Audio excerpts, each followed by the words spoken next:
अस्सलामुअलैकुम दोस्तों, मैं असलम सईद आपका इस्तकबाल करता हूँ, खैर मकदम करता हूँ आपके अपने ही YouTube channel Hasmali Urdu classes पर।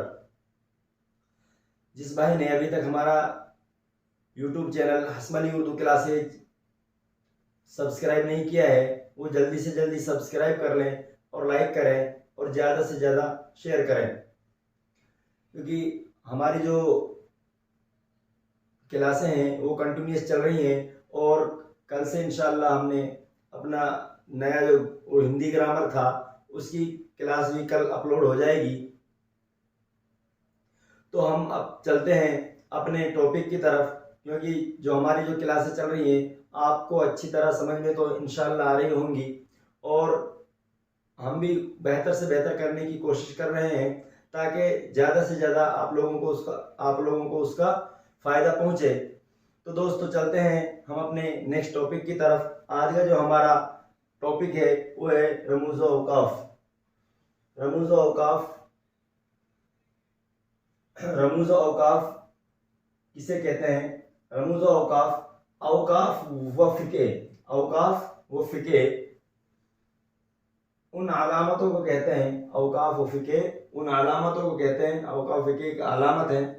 औकाफ और फ़िके उन अलामतों को कहते हैं जो एक जुमले को दूसरे जुमले से या फिर किसी जुमले के एक हिस्से को दूसरे हिस्से से अलहदा करें। जो रमूज़ औकाफ हैं वो अलामतें हैं। क्या है? वो अलामतें हैं। वो है कि औकाफ व फ़िके उन अलामतों को कहते हैं जो एक जुमले को दूसरे जुमले से या फिर एक हिस्से या जुमले के एक हिस्से को दूसरे हिस्से से अलहदा यानी अलग करें, उसे क्या कहते हैं? रमूज़ औकाफ कहते हैं।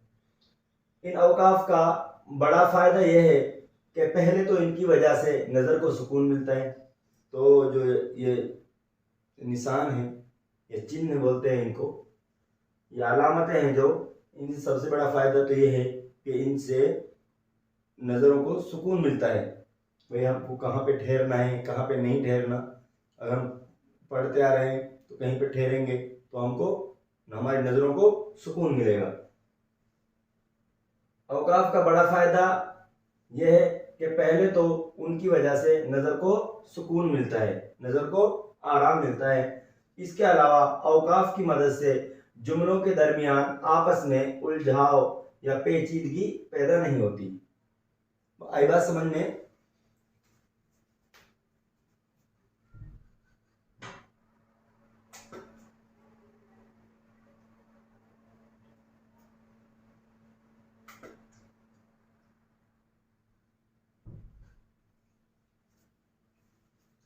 तो बात समझ में आ गई होगी आपके कि सबसे बड़ा फायदा तो ये है कि इसकी वजह से नज़रों को जो सुकून मिलता है। दूसरी बात यह है, इसके अलावा औकाफ की मदद से जुमलों के दरमियान जुमलों के बीच में आपस में उलझाव या पेचीदगी पैदा नहीं होती। और क्या है इसका दूसरा फायदा क्या है कि इसकी मदद से जुमलों के दरमियान आपस में उलझाव और पेचीदगी पैदा नहीं होती। जो अलामतें वक्फों के इजहार के लिए की जाती हैं उनके नाम ये हैं। एक बार फिर रिपीट कर लेते हैं, आपको समझ में आ रहा होगा। मैं बिल्कुल नॉर्मल भाषा में समझाने की कोशिश कर रहा हूँ और अगर जो बात समझ में नहीं आए या फिर इसमें कुछ, भाई अगर आप ऐसा पढ़ाते तो बेहतर होता, ये ऐसा करते तो ऐसा अच्छा होता, तो उसकी जो आपकी राय है वो हमारे कमेंट बॉक्स में नीचे दे सकते हैं। तो रमूज़ औकाफ व फ़िके क्या है? अलामतें हैं। क्या है? अलामतें। इन अलामतों को कहते हैं, उन अलामतों को कहते हैं जो एक जुमले को दूसरे जुमले से जो एक जुमले को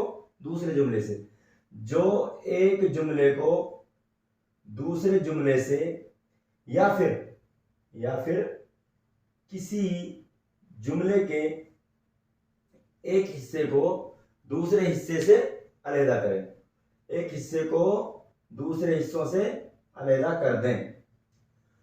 इन औकाफ का बड़ा फायदा यह है, क्या है? इन औकाफ का बड़ा फायदा यह है कि पहले तो इनकी वजह से नजर को क्या मिलता है, सुकून मिलता है। ये बड़ा फायदा है कि सबसे पहले तो इनकी वजह से नजर को सुकून मिलता है। और इसके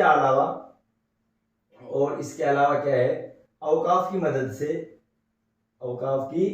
मदद से जुमलों के दरमियान, जो औकाफ की मदद जुमलों के बीच में जो आपस में उलझाव और पेचीदगी पैदा होती है वो नहीं होती। के दरमियान आपस में उलझाव या पेचीदगी पैदा होती है, पेचीदगी पैदा जो होती है वो नहीं होती इन अलामतों की वजह से। यानी कि जुमलों के दरमियान आपस में उलझाव या पेचीदगी पैदा नहीं होती। जो अलामतें वक्फों के इजहार के लिए की जाती हैं उनके नाम ये हैं। और यहाँ पे उनके नाम लिखे हुए हैं, तो इनको अच्छे से देखना है, अलामतों को भी पहचानना है और उनके नामों को भी पढ़ना है अच्छे से। यह यहाँ पे नंबर 1 अलामतें, और ये क्या, उर्दू नाम और अंग्रेजी नाम। यहाँ पे अलामतों के ये निशान है, ये अलामतें हैं, और यहाँ पे इनके उर्दू के नाम हैं, ये अलामतें हैं। यहाँ पे उर्दू नाम है, उर्दू में क्या नाम है उनका, उन अलामतों का, और इंग्लिश में, अंग्रेजी में क्या नाम है, अंग्रेजी में क्या नाम है। चलते हैं नंबर 1 अलामतें। ये जो निशान है ये किसका है, सख्ता। किसका निशान है, ये सख्ता। इसको क्या कहते हैं, सख्ता। सख्ता या छोटा ठहराव, इसको सख्ता या छोटा ठहराव भी कह सकते हैं। और इंग्लिश में इनको क्या बोलते हैं, कोमा। इंग्लिश में क्या बोलेंगे, कोमा। जो ये निशान है इसको, जो ये अलामत है इसको उर्दू में क्या बोलेंगे, सख्ता या छोटा ठहराव, और इंग्लिश में क्या बोलेंगे, कोमा। क्या बोलेंगे, कोमा। नंबर 2 वक्फा। क्या है, वक्फा। ये जो अलामत है ये उर्दू में इसका क्या नाम है, वक्फा। वक्फा माने ठहराव, वक्फा ठहराव। इंग्लिश में इसको क्या बोलेंगे, सेमी क्लोन। क्या बोलेंगे, सेमी क्लोन। आगे चलते हैं नंबर 3 राबता। क्या है, राबता। उर्दू में क्या बोलेंगे इसको, राबता, और इंग्लिश में क्या बोलेंगे, क्लोन। क्या बोलेंगे, क्लोन। क्या बोलेंगे, क्लोन। आगे चलते हैं नंबर 4, नंबर 2, नंबर 3, ये क्या है, नंबर 4। नंबर 4 तफसीलिया। क्या है, तफसीलिया। ये अलामत है, ये तफसीलिया की अलामत है।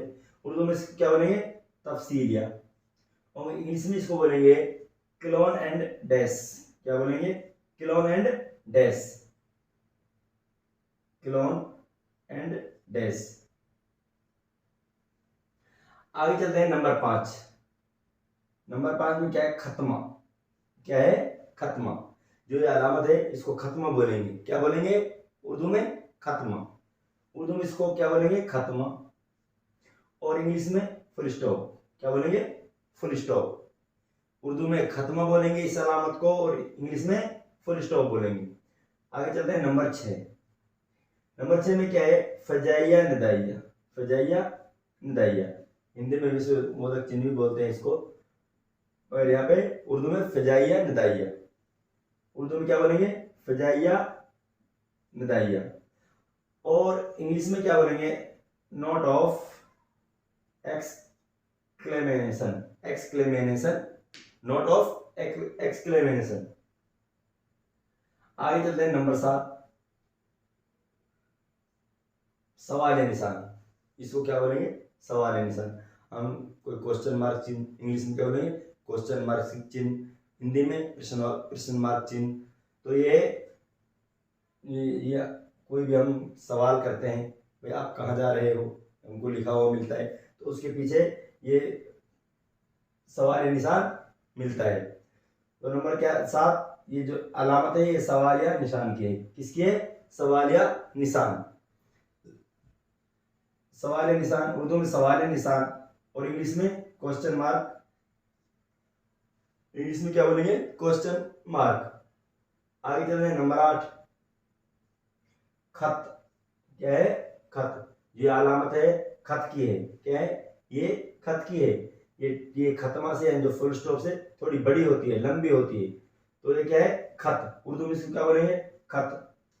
और इंग्लिश में क्या बोलेंगे, डैश। क्या बोलेंगे, डैश। इंग्लिश में इसको डैश बोलेंगे। आगे नंबर 9। नंबर 9 में क्या है, कोसेन। क्या है, कोसेन। उर्दू में इनको क्या बोलेंगे, कोसेन। इंग्लिश में ब्रैकेट्स। इंग्लिश में क्या बोलेंगे, ब्रैकेट्स। इंग्लिश में इनको कोसेन को इंग्लिश में ब्रैकेट्स बोलेंगे। आगे चलते हैं नंबर 10। नंबर 10 वावेन। क्या है, वावेन। उर्दू में इनको क्या बोलेंगे, जो अलामत है उर्दू में इनको बोलेंगे वावेन। क्या बोलेंगे, वावेन। और इंग्लिश में इनको invite comma, invited comma. English में क्या बोलेंगे, इनवाइटेड कोमा। आगे चलते नंबर 11 जंजीरा। क्या है, ये अलामत है, ये अलामत इस तरह होती है, इसको क्या बोलेंगे, जंजीरा। क्या बोलेंगे, जंजीरा, जंजीरा। इंग्लिश में इसको हैपेंस बोलेंगे। क्या बोलेंगे, हैपेन। क्या बोलेंगे, हैपेन। तो ये अलामतें आपकी समझ में आ गई होंगी कि भाई अलामतें उनके सामने उर्दू नाम है, उनके आगे हिंदी नाम है। तो ये जो अलामतें हैं हम हमारी समझ में आ गई होंगी, और इनको अच्छे से देख के एक अपनी नोटबुक में इनको उतार लें। आगे चलते हैं नंबर 1 अलामत सख्ता के बारे में। क्या है, जो अलामत सख्ता है उसके बारे में हम देखते हैं। सख्ता ये सबसे मुख्तसर वक्फा की अलामत है। ये सबसे मुख्तसर यानी सबसे छोटा वक्फा है। ये थोड़ा वक्फा है, थोड़ा रुकना है, ये थोड़ा ठहराव है, उसकी अलामत है सख्ता। मुतअद्दिल मौकों पर इसका इस्तेमाल होता है। मुतअद्दिल मौकों पर इसका इस्तेमाल होता है, यानी कि सख्ता सबसे मुख्तसर वक्फा की अलामत है। मुतअद्दिल मौकों पर इसका इस्तेमाल होता है। नंबर 1 उन अस्मा या ज़माइर के दरमियान जो एक दूसरे के बदल का काम देते हैं, यानी कि इनका इस्तेमाल कहाँ पे होता है, इनका इस्तेमाल उन अस्मा या ज़माइर के दरमियान जो एक दूसरे के बदल का काम देते हैं। जैसे हुमायूं इब्न बाबर शहनशाह हिंद ने। हुमायूं इब्न बाबर शहनशाह हिंद ने। तो हुमायूं यहाँ पे सख्ता लगा हुआ है, इब्न बाबर यहाँ पे सख्ता लगा हुआ है, और शहनशाह हिंद सख्ता। नंबर 1 सख्ता, ये सख्ता का निशान है, ये सख्ता की अलामत है। ये सबसे मुख्तसर वक्फा की अलामत है। ये क्या है, ये सबसे मुख्तसर वक्फा की क्या है, अलामत है। ये सबसे मुख्तसर यानी छोटे वक्फा की, छोटे ठहराव की अलामत है। मुतअद्दिल मौकों पर इसका इस्तेमाल होता है। इस मुतअद्दिल मौकों पर इसका इस्तेमाल होता है। नंबर 1 उन अस्मा या ज़माइर के दरमियान जो एक दूसरे के बदल का काम देते हैं। उन अस्मा या ज़माइर के दरमियान जो एक दूसरे के बदल का काम देते हैं। जैसे हुमायूं, यहाँ पे बदल हो रहा है, हुमायूं इब्न बाबर, हुमायूं इब्न बाबर। तो यहाँ पे हुमायूं इब्न बाबर, यहाँ पे सख्ता लगा हुआ है। हुमायूं सख्ता, इब्न बाबर सख्ता, शहनशाह हिंद ने, शहनशाह हिंद ने। आगे चलते हैं नंबर 2।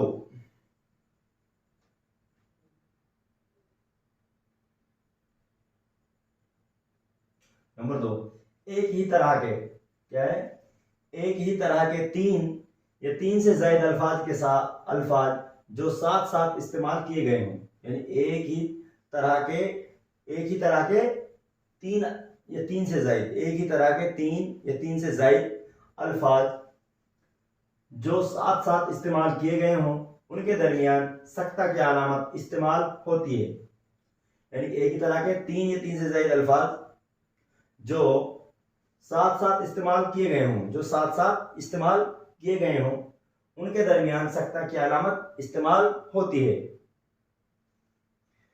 लेकिन इस सूरत में जबकि आखिर के दो लफ्जों को हर्फ इत्फ व और या हर्फ तरदीद या के जरिए जोड़ा जाए।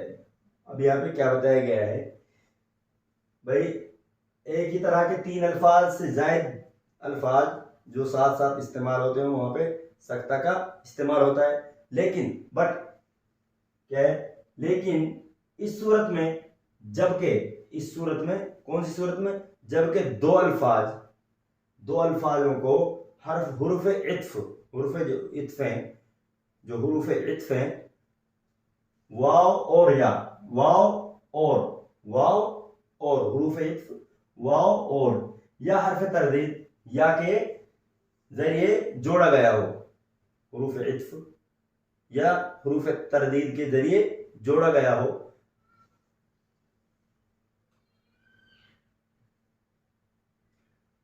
एक ही तरह के तीन या तीन से जायद अल्फाज, यानी इस यहाँ सख्ते के इस्तेमाल के बारे में बात हो रही है। यहाँ पे नंबर 1 की बता दिया है, ये नंबर 2 है, एक ही तरह के तीन या तीन से जायद अल्फाज जो साथ साथ इस्तेमाल किए गए हों, एक ही तरह के तीन या तीन से जायद अल्फाज जो साथ साथ इस्तेमाल किए गए हों, उनके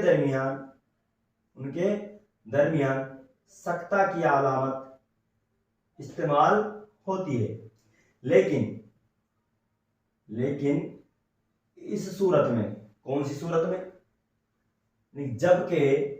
जबकि आखिर के दो लफ्जों को, जबकि आखिर के जो दो लफ्ज हैं उनको हुरूफ इत्फ वाव और या हुरूफ तरदीद, हुरूफ इत्फ वाव और या हुरूफ तरदीद या के जरिए जोड़ा गया हो या जोड़ दिया गया हो, जैसे दिल्ली, मुंबई और आगरा हिंदुस्तान के बड़े बड़े शहर हैं। दिल्ली, मुंबई और आगरा हिंदुस्तान के बड़े बड़े शहर हैं। दुनिया की सारी जंगें जन और जमीन के लिए हुई। दुनिया की सारी जंगें जर यानी सोना या माल, जन यानी औरत और जमीन के लिए हुई। नंबर 3, यह हौज 25 फीट लंबा, यह हौज 25 फीट लंबा, 5 फीट चौड़ा और 7 फीट गहरा है या 70 फीट गहरा है।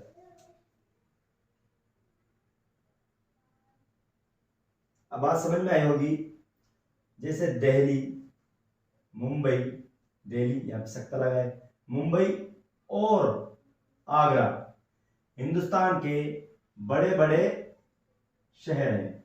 दिल्ली, मुंबई और आगरा हिंदुस्तान के बड़े बड़े शहर हैं। नंबर 2, दुनिया की सारी जंगें जन और जमीन के लिए हुई। जन और जमीन के लिए हुई। नंबर 3, यह हौज 25 फीट लंबा, कितना, 25 फीट लंबा, 15 फीट चौड़ा और 70 फीट गहरा है। नंबर 3 क्या है, सख्ता की जो अलामत है वहां पे नंबर 3 देखते हैं। नंबर 3, इबारत और खुसूसन, इबारत जो हम लिख रहे हैं और खुसूसन शार के अंदाज़े अल्फाज के उलट फेर से पैदा होने वाली पेचीदगी को दूर करने के लिए भी सख्ता का इस्तेमाल होता है।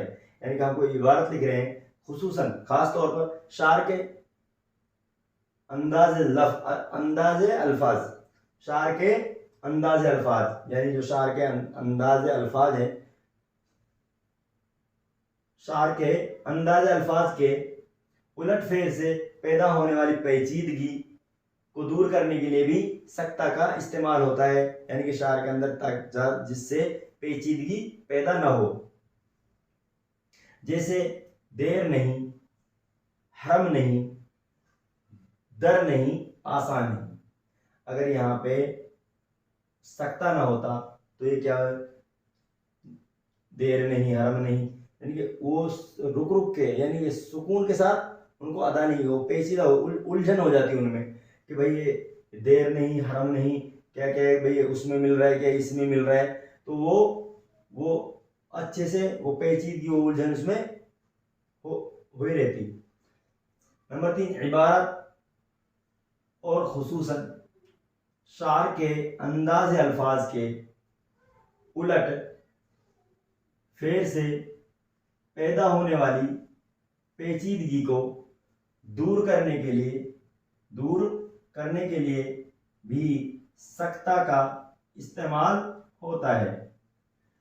इबारत और खुसूसन शार के अंदाज अल्फाज के दरमियान अंदाज अल्फाज के उलट फेर से पैदा होने वाली पेचीदगी को दूर करने के लिए भी सख्ता का इस्तेमाल होता है। जैसे देर नहीं, हरम नहीं, दर नहीं, आसान नहीं। जैसे देर नहीं, हरम नहीं, दर नहीं, आसान नहीं। तो ये सख्ता, जो हमारा सख्ता है, जो सख्ता की अलामत है, वो उसको यहाँ पे पूरा पढ़ लिया है, कहाँ पे वो किस तरह इस्तेमाल होगा और कहाँ पे किस तरह उसको पढ़ा जाएगा। आगे चलते हैं। नंबर 2, वक्फा। नंबर 2, वक्फा। यहाँ पे देखो नंबर 2, वक्फा। वक्फा या ठहराव, वक्फा या ठहराव, इसको इंग्लिश में सेमीकोलन भी कहते हैं। जब सख्ता से ज्यादा, सख्ता कम ठहराव, सख्ता से ज्यादा जो ठहराव है वहां पे वक्फा, उसको क्या बोलते हैं, वक्फा बोलते हैं। जब सख्ता से ज्यादा ठहराव की जरूरत पड़े तो वक्फा का इस्तेमाल हस्ब ज़ेल होता है, यानी कि वक्फा या सेमीकोलन। जब सख्ता से ज्यादा ठहराव की जरूरत है, सख्ता में थोड़ा ठहर रहे हैं तो सख्ता से ज्यादा ठहराव की जरूरत पड़े तो वहां पे वक्फा का इस्तेमाल करते हैं। वक्फा का इस्तेमाल हस्ब ज़ेल मौकों पर होता है। वक्फा का जो इस्तेमाल है हस्ब ज़ेल मौकों पर होता है।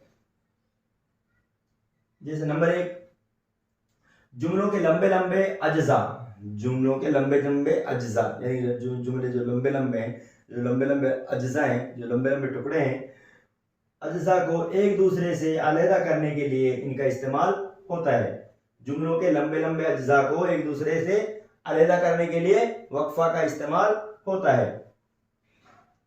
जैसे हक यह है कि इस जमाने में जबकि कौमी तपिश पारा हर घड़ी घटता और बढ़ता रहता है, जबकि बावजूद तालीमी कामों की कसरत के, यहाँ पे के भी दूसरी तरह का है, कसरत के, यहाँ पे क्या है, वक्फा है। जबकि बावजूद तालीमी कामों की कसरत के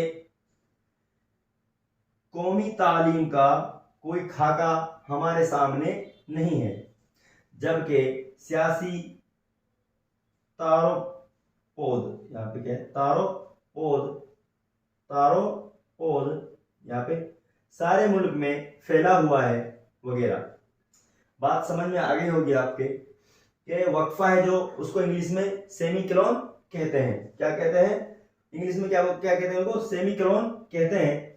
जब सख्ता से ज्यादा ठहराव की जरूरत पड़े तो वहां वक्फा का इस्तेमाल होता है, यानी कि जहां पर वक्फा किसे कहते हैं, यानी कि जब सख्ता से ज्यादा ठहराव की जरूरत पड़े, जब सख्ता से ज्यादा ठहराव की जरूरत पड़े तो वहां वक्फा का इस्तेमाल हस्ब ज़ेल मौकों पर होता है। जब सख्ता से ज्यादा ठहराव की जरूरत, जब सख्ता से ज्यादा ठहराव की जरूरत पड़े तो वहां क्या, वहां पर वक्फा का इस्तेमाल हस्ब ज़ेल मौकों पर होता है, हस्ब ज़ेल मौकों पर होता है। जैसे नंबर 1, जुमलों के लंबे लंबे अज्जा को एक दूसरे से अलग करने के लिए उनका इस्तेमाल होता है। नंबर 1, जुमलों के लंबे लंबे अज्जा को एक दूसरे से अलहदा यानी अलग करने के लिए उनका इस्तेमाल होता है। यानी कि जो जुमले लंबे लंबे हैं, लंबे लंबे अज्जा को एक दूसरे से अलग करने के लिए वक्फा का इस्तेमाल होता है। जैसे हक ये है कि इस जमाने में यहाँ पे वक्फा का इस्तेमाल हो रहा है जबकि कौमी तपिश पारा हर घड़ी घटता और बढ़ता रहता है। हक यह है कि इस जमाने में जबकि कौमी तपिश का जो पारा है वो घटता और बढ़ता रहता है। जबकि बावजूद तालीमी कामों की कसरत के कौमी तालीम का कोई खाका हमारे सामने नहीं है। जबकि सियासी तारोपोत सारे मुल्क में फैला हुआ है वगैरह। तो दोस्तों, आपको बेहतरीन तरीके से पढ़ा रहे हैं और आप भी बेहतरीन तरीके से इसको समझने की कोशिश करें। अलामतें हैं, कहाँ पर इनका इस्तेमाल होता है, कहाँ पर नहीं होता, और जो ये अलामतें हैं इनको उर्दू में इनके क्या नाम हैं। अब हम जब उर्दू में हम इनका नाम कर लेंगे तो हम कोई भी आएगी तो हम फौरन समझ जाएंगे कि भाई यहाँ पे ये अलामत यहाँ पे लगानी है, या कोई अलामत हमारे सामने आ जाएगी कि भाई ये क्या है, तो हम उसको बता सकते हैं कि भाई ये अगर सपोज करो ये अलामत आई हमारे सामने तो हम देखेंगे इसको कि भाई ये राबता है। तो राबता को इंग्लिश में क्लोन कहते हैं। तो दोस्तों, कैसी लगी आपको हमारी क्लास? उम्मीद है कि अच्छी लगी होगी। अगर क्लास अच्छी लगी है तो क्लास को लाइक करें और ज़्यादा से ज़्यादा शेयर करें और सब्सक्राइब करना भी ना भूलें, ताकि जो हमारी क्लास है इसका जो नोटिफिकेशन है वो तुरंत आपके पास पहुंच जाए और आप हमारी क्लास को देखने से महरूम ना रहें। तो दोस्तों, चलते हैं, मिलते हैं अगली क्लास में, क्योंकि ये टॉपिक अभी बाकी है और अगली क्लास में, नेक्स्ट क्लास में हम इंशाल्लाह इसको पूरा करने की कोशिश करेंगे। तब तक के लिए इजाज़त दीजिए। अल्लाह हाफिज़।